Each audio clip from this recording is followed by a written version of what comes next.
I'm back in the old city of London, the Square Mile, and I have to start off with this view of Idle Lane because back in the swinging 60s, Paul McCartney was photographed walking past these windows, these very same windows. This is London, and this is St. Dunstan in the east. It's a Saxon church that was destroyed in the Blitz and left for nature to reclaim as an inner city park.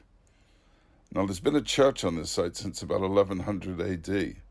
The original church building was improved in 1391 and then again in the mid-17th century. Like most of the buildings in the old city of London, it was nearly destroyed in the Great Fire of London.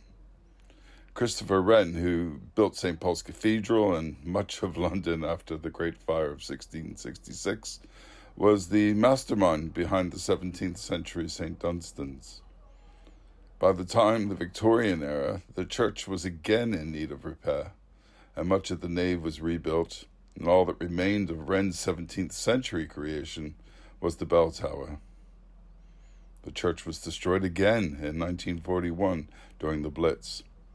Wren's tower and steeple survived the bombing, but there was heavy damage to the rest of the Victorian church. Left derelict in the post-war era, it was decided to let nature reclaim the site for the first time in a millennium. A few years later, in 1970, a public garden opened on the site. Today, it's a popular spot for wedding photos, fashion shoots, social media pics.